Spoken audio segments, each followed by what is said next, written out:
Welcome back, everybody. Episode 7 of She's Always On with Idona and Kiana. Another great week in the W. We had a couple really interesting games. Yesterday, Connecticut Sun played Minnesota, and Yeah, it was down to the wire game until Dejanay Carrington had that one chase down block. man, Pretty nasty.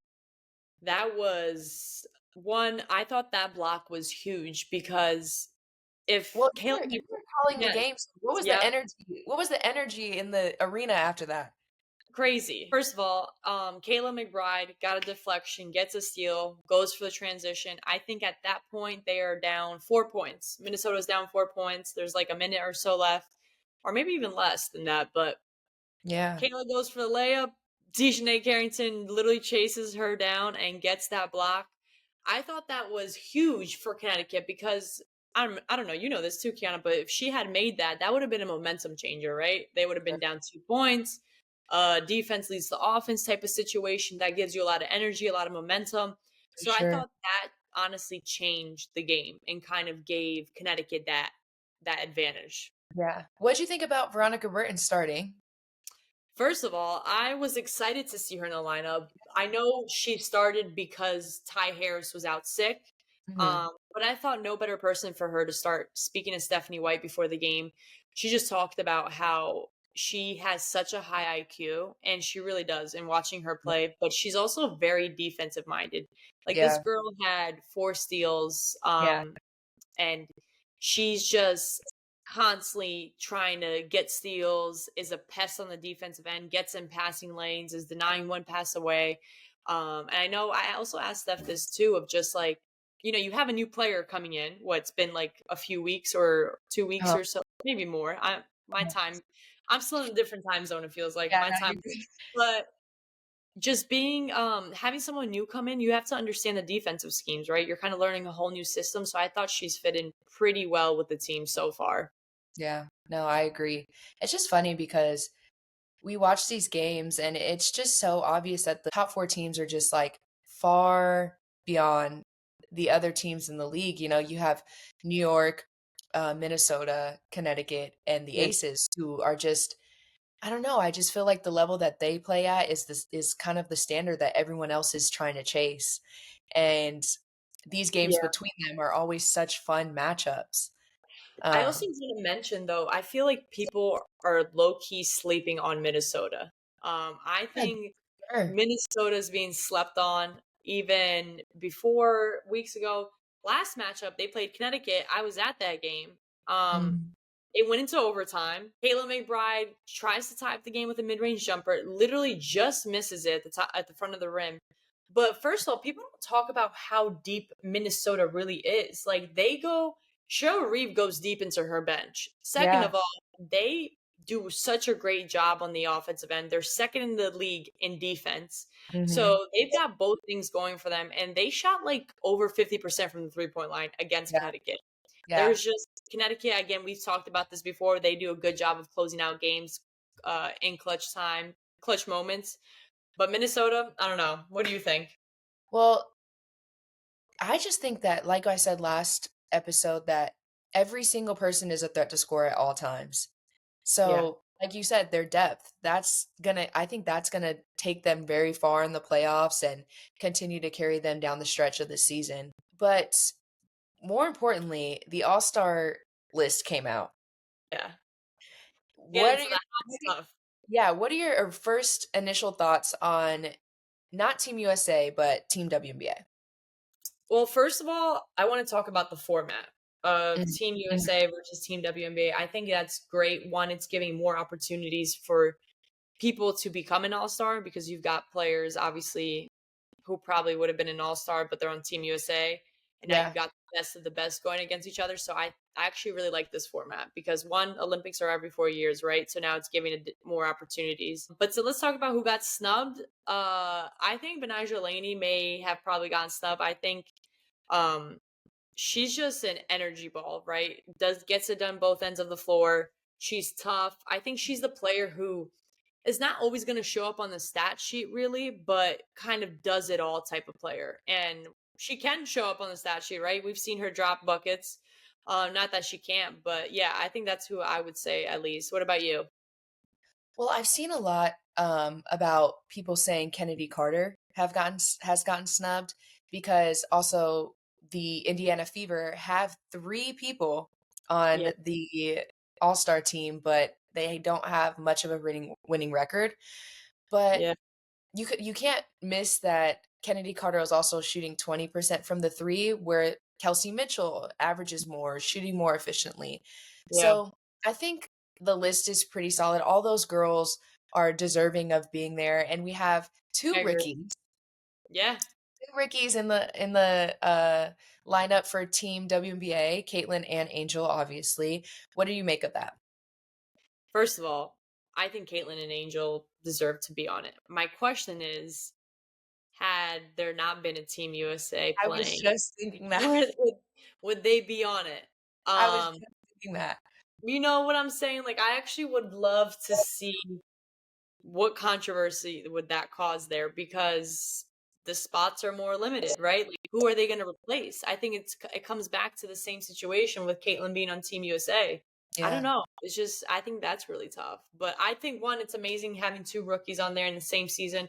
I think it's been the first, right? You said since 2014. Like that's pretty awesome. It just and shows when the league is growing.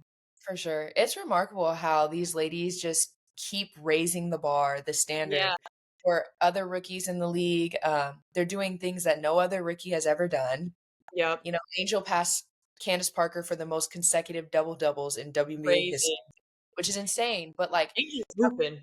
yeah, and the bar continues to raise for other rookies, but also I feel like between Caitlyn and Angel, like they're both so competitive. I'm sure like Yeah. deep down in their heart, they're both competing against each other for that rookie of the year. They just keep doing Right. spectacular things and are just going to continue to break more records. And so I'm glad that their success has carried over into the WNBA. Also, I want to say, I'm I'm kind of glad they have each other in a way. And this is going to sound Yeah. crazy because I feel like they're constantly competing against each other. Like you talked about rookie of the year, right? Who's going to get that? Yeah. And I think they are raising the bar for one another because they're both very competitive players trying to Yeah. go against each other. Who's going to be the best? But now you have them on the same team.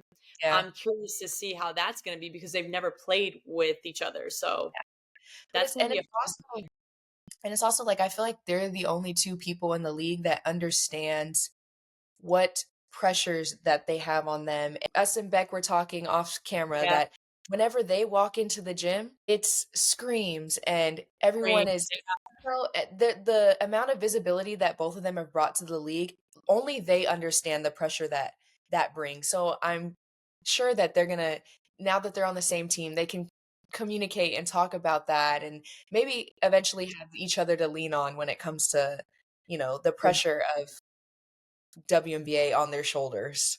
1,000%. Yeah. Also, I know we were talk since we're in the Olympic talk right now. Yeah. Team USA Olympics are coming up. Exciting time. Once every 4 years, right? Like who can't wait? We know other countries have been practicing, except Team USA. Do you Yeah. think that has an effect at all? Um, or what are your thoughts? Because obviously they can't practice, like they're all in the WNBA season. So yeah, what do you think? Two things come to mind. First, I think it does hurt a little bit that we can't build that chemistry with each other. Yeah, But two, I think on the other end, they are in top game shape compared yeah, to everybody else. You know, we're in the middle of season. They're not going to miss a beat when it comes to conditioning, when it comes to outrunning people, when it comes to, you know, out toughing people. They're in the middle of season. And I feel like that's just going to translate really well. We do have a little bit of time to prepare before they go off to Paris. So I think that during that time it's going to be a lot of chemistry building, sharing the ball, you know, figuring out what they want to run in transition, secondary, all that stuff. But I think it's going to be interesting. We'll see how we show up. I mean, I think everyone knows the magnitude of the Olympics. It's it's top crazy. notch. Yeah. What about you? What do you think? No, I completely agree with everything you're saying. And two, Nafisa Collier got hurt in the Connecticut game. Obviously she's an Olympian. I am curious. I hope she's okay. That's the last thing you want is for her to be out. Like she's been balling out. You know what's kind of crazy?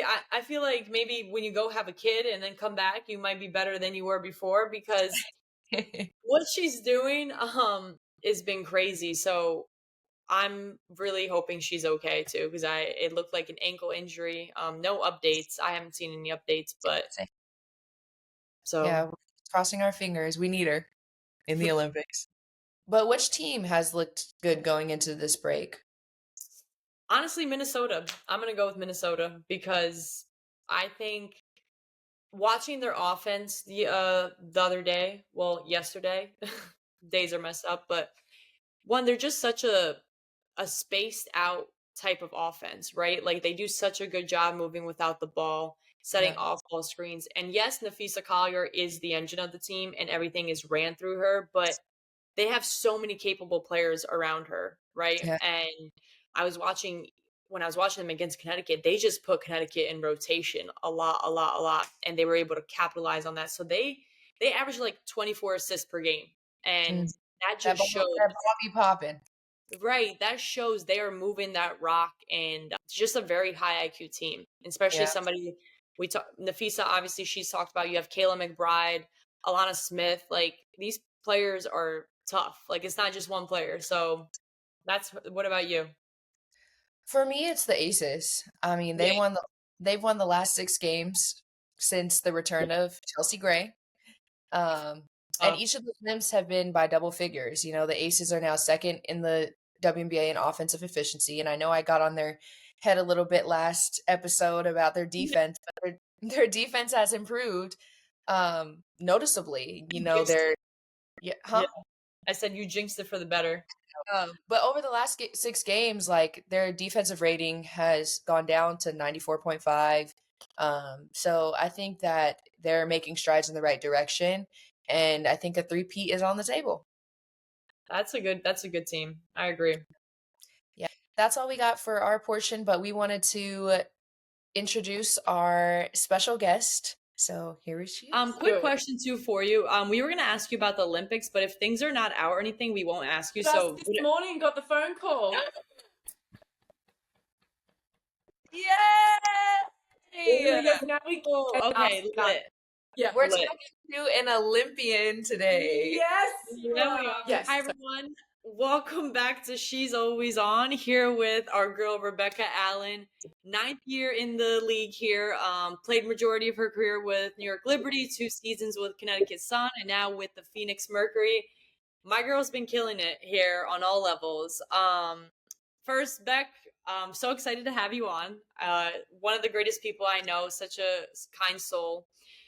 First question we have for you is we want to know just about your journey, your kind of how you got into basketball coming from Australia to America. Yeah, I mean, firstly, thank you so much for having me on. I think it's just a lot of fun to be able to do this with you. I respect the hell out of you. For me, what I do like about my story a little bit is that it's a different pathway than what a lot of people have done. You know, especially over here, it's predominantly Americans, which is what you would expect. They've come through the college pathway, and it's probably more so that's how people from Australia or other countries would enter the WNBA now. But my pathway was a little bit different. Like I got picked up when I was doing a tour with the Australian team. It was my first ever tour as well. We played against some of the WNBA teams in their preseason, in their training camp, and that's how I got some offers. And it was New York, and I don't think I could have been luckier with that as my first starting point. That's crazy. Yeah. What's been the transition like moving from across the world? Like, have you had a hard time adjusting to living in America? I mean, I'm used to it now. Like this is something that I'm pretty comfortable with.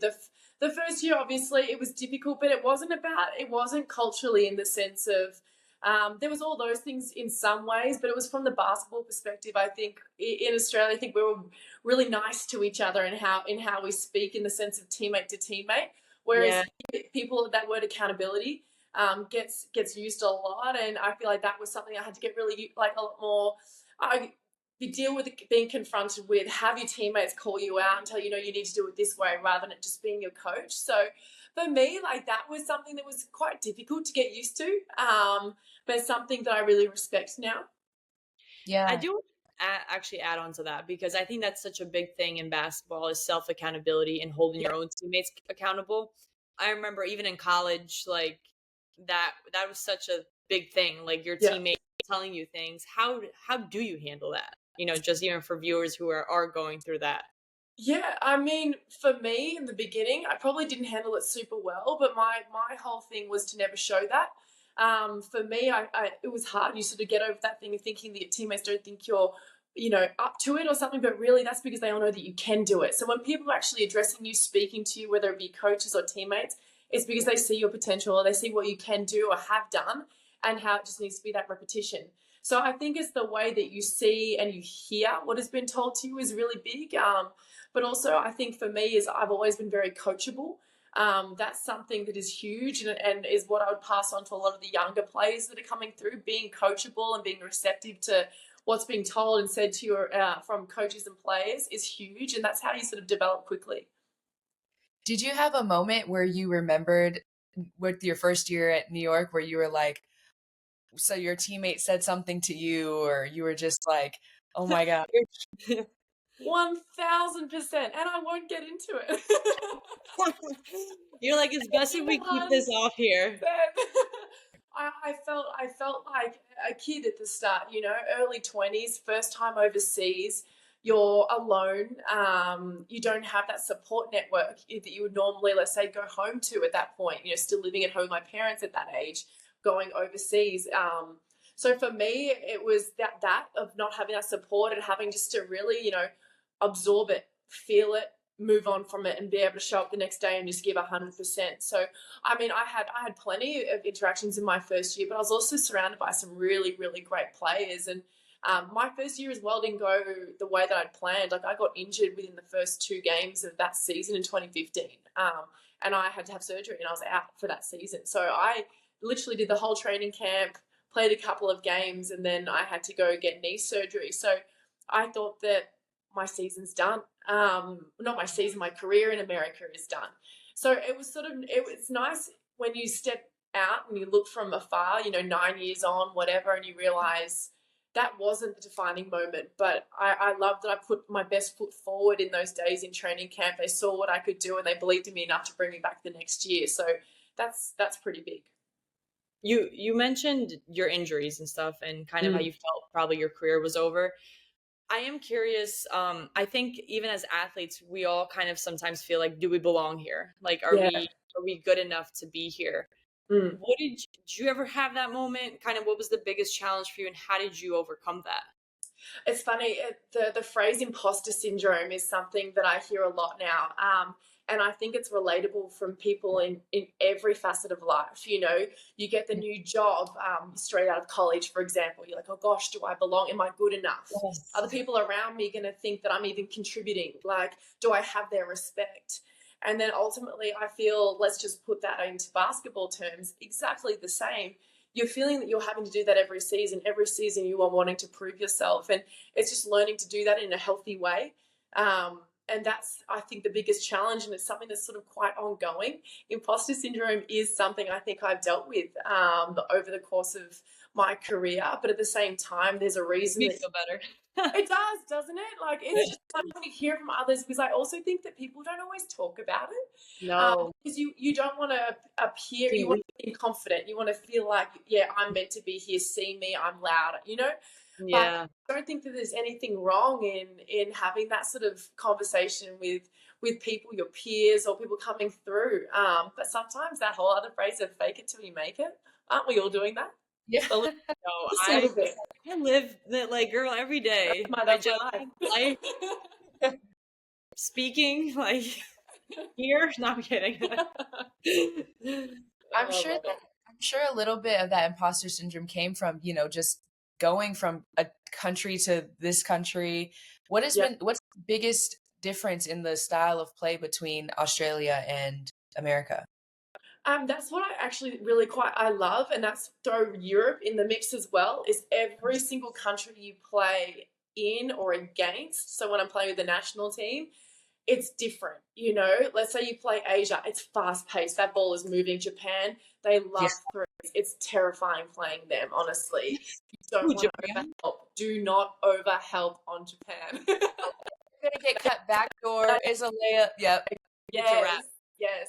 And then you go to America, there's a lot of one-on-one basketball as well, playing out of the pick and roll. I mean, you're playing against the best athletes in terms of speed, strength, IQ, all of that. So you've really got to be on your game within that. And then I think that Australian basketball is a beautiful mix of the two. We love that European style of the ball moving, cutting without the ball. I think I really picked that up from Spanish basketball, is movement without having the ball in your hands. And that creates space, and sometimes it gets you open, sometimes it gets your teammate open. So it's that selfless style as well, and that's why I really always enjoyed playing in Europe. But I like that Australia is very quite similar to that too. That's awesome. Yeah. And obviously, you mentioned we're talking about the countries here. You're going to be representing Australia. How exciting! We got a Miss Olympian over here. Give her her flowers. Thank you, thank you. What excites you most about this opportunity?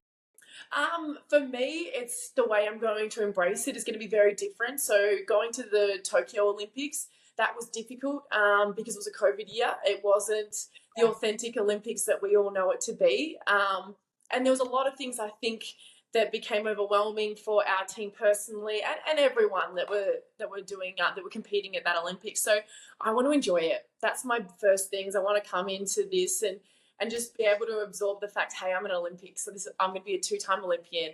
I'm going to have my parents in the stands this time, so I'm so happy they can watch me play, and stuff like that is really quite meaningful. So it's really to soak it up, to not be overawed by the moment, but embrace the moment and just enjoy it with my teammates that we've grown this sisterhood for such a long time. Yeah. No, that's awesome. When you're in the Olympics, obviously everyone's goal is gold. Yeah. But when you're facing powerhouses like USA and you guys are a powerhouse yourself, like what does that talk between you guys look like? What is that approach, leading up to those games? Yeah. Especially the players Yeah, exactly. I mean, it's a great question, and the big thing is to not look too far ahead. Like, you have to be in that moment. You can't look forward and be like, we need to get to the quarterfinals. No, we need to win our grouping phase, and that's the biggest things to set you up for the semis, quarters, whatever. So if we're talking powerhouses, we're playing in Paris in our grouping phase. We've got France. That's a massive powerhouse, even in terms of the crowd. Having your fans behind you is massive, and that's going to be a huge game. But also sometimes that's the best game to be a part of, because emotions are high. It's always intense. It's a physical battle. So yes, you've got to think about gold. You've got to think about the podium, and it's a cliche, but it's so real. As you have to be present so that you can win the small moments within a game, just to build up from grouping phase to the finals. Yeah. Ooh, I like that. That was fire. Also, Beck, obviously you came to America when you were young. I'm sure you've gotten homesick and you travel a bunch now. How do you deal with that? Like, I remember I moved an hour and a half away from my house, and I was like crying on the and first you're calling your family every day, every other hour. Like, it's just how do you deal with that? Like, I know I had a lot of international teammates too from Australia, New Zealand. Like, I'd be like, oh my God, how are you doing this? Especially with the time zone, that can be quite tricky. But it's so funny, you get into this sort of a cycle, and it's just what you know almost, and that's what you're used to. But then I'm someone that's I'm a homebody. Like, I love my family. When I say homebody, I don't want to ever stay in the house. Don't get me wrong. I'm out doing things. Don't get it twisted. We're outside. But I'm very much, I'm so family orientated, so close with my brother, my parents, and then my friends, and everyone. For me, I'm lucky that basically everyone stayed in Melbourne for me. So I know that when I go back there, I've got so many big pieces, and that's definitely home for me. But yeah, I mean, I miss them. That's the honest answer to it. But you also learn that, hey, it's pretty exciting, pretty cool what I'm doing as well. Like, I feel like I'm really living. So like, I've had so many cool experiences, like the countries I played in Europe. I mean, Slovakia was an interesting first stop. Then it was, France, Poland, Spain. And so I've had some really cool experiences, and I wouldn't trade that for anything. But then obviously in America, it's been pretty cool to go from the East Coast to the West Coast. It's such a different lifestyle. Yeah. Did you ever imagine that your life could come to this just because No. of basketball? No, not at all. Like, I wasn't playing as a junior thinking, oh, I can play in the WNBA one day. Like, I won't lie to you, when I went to that tour with the Australian team playing against the training camps, I didn't know anything really about the WNBA at that point. When they told me go match up on Maya Moore, I was like, what's her number? So that's the level that I had of my awareness of the WNBA at that point. And my gosh, let me know. I figured her out real quick. She was one of the best players. You were like, well, I just got snuffed, and that's who it is. But I think also now with the access that we have in terms of streaming, watching, ESPN, all of that, of watching games, it's got more visibility in that sense. So you do learn the leagues, you do learn, WNBA, NBA, Europe, EuroLeague, all that sort of stuff. Like, you do really learn the game more because it's got that visibility, which is great for the sport. Where has been your favorite place that you've played at? I've liked so many for different reasons. People typically are the reason that I've liked places. That's the thing. So in my experiences in America have been really cool. New York was awesome. Like, in terms of living in Brooklyn, living that sort of lifestyle, I enjoyed that for that part of my life. You give off that New York lifestyle. Oh my God. To get away from the shopping. So I'm so glad that I've left that stage behind. It's time to move on. My bank account is a lot happier. Better for your wallet. But Connecticut was a good experience because it was my first one away from New York too, having done 7 years there, and then that changed and it wasn't a choice. But I was really proud of how I embraced that change, that trade. I enjoyed the people there so much. That's why I think I liked it so, like, out of all my experiences, I was so surprised at how much I enjoyed my time there. But then obviously you met me, so like 100%. I was gonna say that. Yeah, I was just waiting. It's all good. I was getting to that. And then I think it was big also. I think that showed me to never be fearful of change. I think good things come from change. So to make that next decision in my free agency and to be able to embrace free agency and speak to the teams that I wanted to talk to and choose Phoenix, this has been an unreal experience for me. This organization's incredible, and they look after their athletes. They look after all of us, and that's been, for me, you just be like a professional. I think it's massive for women's sport. You mentioned too learning the game. Like, what is something that you feel like you've just grew your IQ in and has gotten a lot better? I think it sneaks up on you. It's funny. Experience is invaluable, and you don't realize that until you sort of get to that. I'm in that veteran age group, unfortunately, but you just know, in the offenses, where things are moving, little tweaks and ways of getting open, all those little secret things. And you also learn it from the players around you, like here in this team, I've got, Diana, and she's the queen of all the wrinkles in offenses, of finding good shots, of how she uses her body and to create space. I think that's so impressive. So my thing is everywhere that you go, you just try to absorb and learn something from everyone. And also within your offense, how can you find ways to be impactful, and what does that team need? And I think that's a big thing. Sometimes not always forcing what you want, and it's what does the team need from you, and to really excel in that. I think that's embracing your role. Yeah, true. You're a two-way player though, too. And we found a stat that says in 2021 you were just one of 3 players across the WNBA to average 2.8 plus steals and blocks per game, along with Sylvia Fowles and Brianna Stewart. Okay. So what's your approach to the game on the defensive end? Play to my strengths. I'm long. That's sort of been my gift. So to really use that length and sort of get a lot of deflections. So sometimes I don't get the stat, but just getting those deflections, getting your hand on the ball, it just gets people out of their rhythm and flow of their offense. So that's something I always try to use. The same way that someone who's really quick wants to use their speed defensively. Like for me, I've got length, and that's my advantage. So I really try to play to that. Who do you feel like you replicate your game after, or you've kind of had as a role model? Yeah, yeah. It's funny. It's a hard question because I think that it evolved with time. Like I had a lot of them actually became teammates. That's what's really cool. So Jenna O'Hay was someone that I looked up when I was a junior.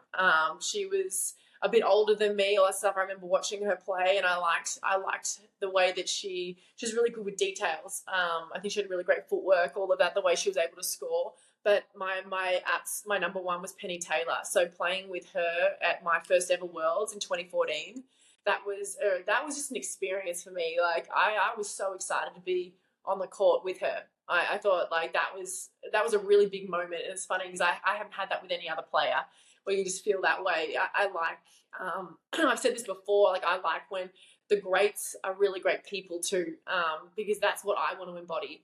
I think that the way that you make people feel, you want to be a good teammate. You want people to want to be next to you and playing with you because they know that you've got their back and all those sort of things too. And you make them feel like they have confidence. And I think that's a really big thing. So embodying it comes more than just like the skills. Excuse me, more than just the skills on the court. It comes with how you are like as a teammate, as a person. Yeah. Mm. No, that's a good point. Yeah.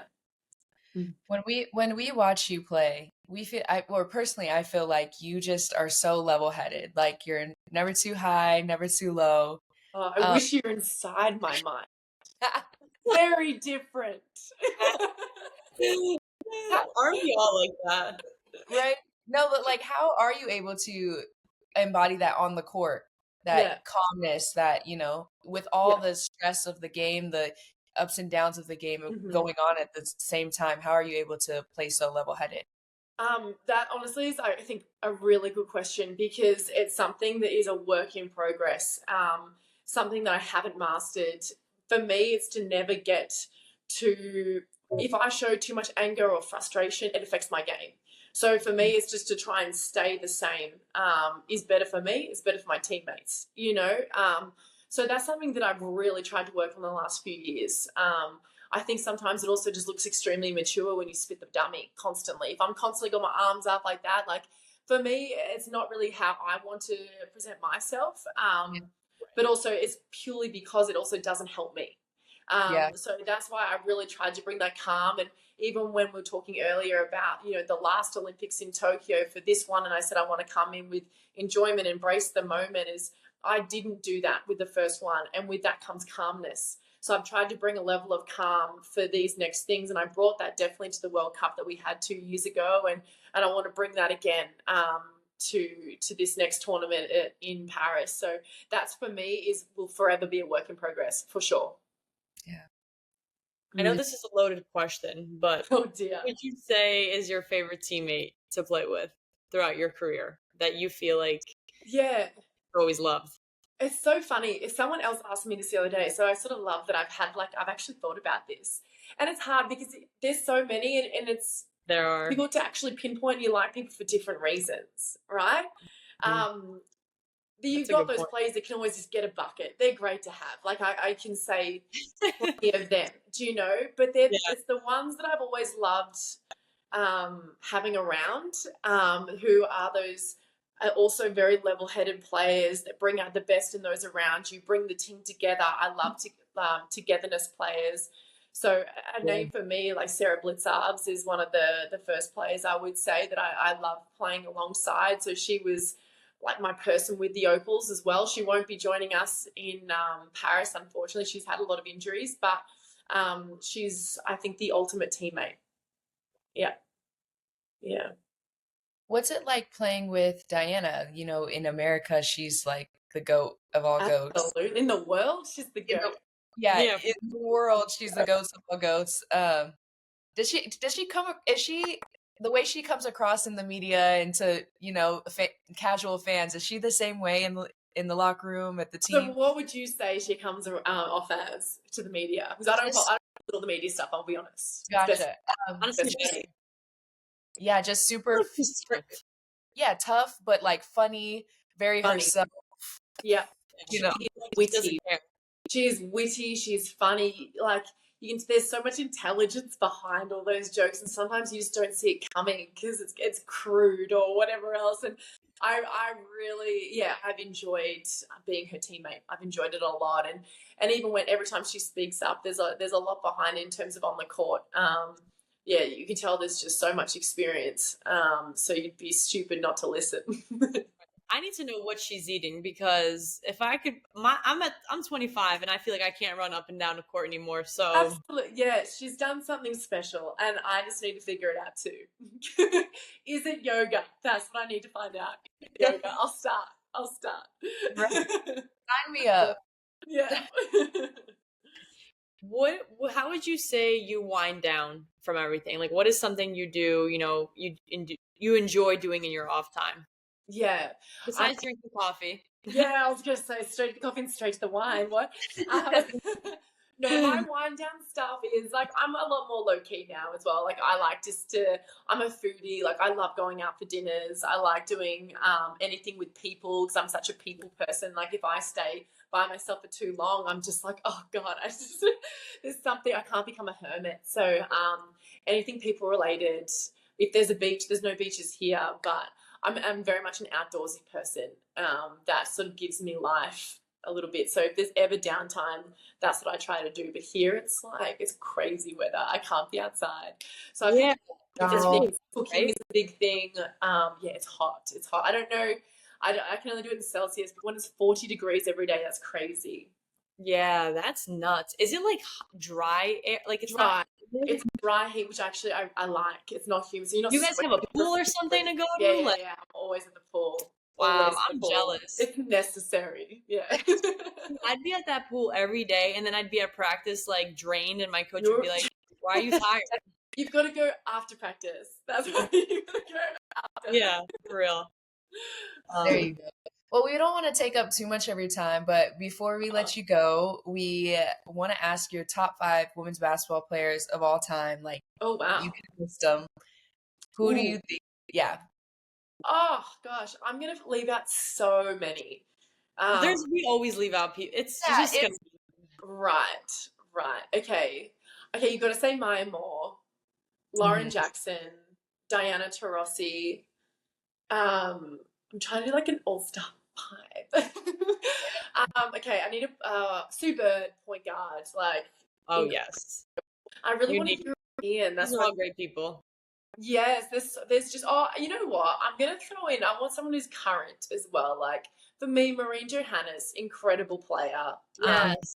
And I wanted a Euro. There's so many European players that are just incredible. And we missed watching her this season. She's exciting. She's got that like spark that is just unique.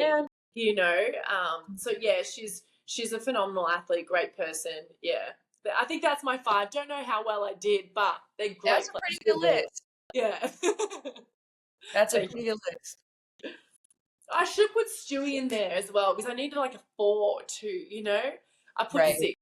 There's 6. There's so many people. It's hard. There's so many. I'm ready to make 20 at this point. Just keep saying. But Beck, after the season's over and all, will you continue to play overseas this year, or like what's kind of continue that overseas lifestyle? Yeah, I'm at this point now that I don't think I will be doing Europe overseas. Yeah, it's become a lot now, just on the body and everything, and I'm really hoping that things just keep building here in the States, so that it can be just you can play one league and one season a year. But yeah, no, I'm weighing up my options for that, but I'm not rushing any decision. Yeah, for sure. Yeah. Also, we got to shout out Beck is also doing broadcasting. Like she killed it this past. I need to get back into it. I enjoyed it so much. You're the one who's killing it. No. Yes, really killing it. No, so good. There's something when you're like so like a natural at it, it just comes a lot easier, you know. But I appreciate that you think that, but no, you've done. We're having imposter syndrome again. Literally, that's what we all have. That's why it's like embrace it at this point. Oh my gosh. But I'm so glad we got to have this chat though. That's really lovely. I know. We appreciate having you on. For real, one of the best people I know. So excited to hear for people to listen to this episode. I think there's a lot to gain from it too. So wonderful. Thank you, Miss Beck. Thank you, Beck. Appreciate that. We got these t-shirts today and it's let that motherfucker fly. Period. That is hilarious. It's a great t-shirt. So Wait, I love that. Can we get one? Like, can I get that It for was the life? assistant coach that created them. I was like, you're a legend. Wow. Anyway,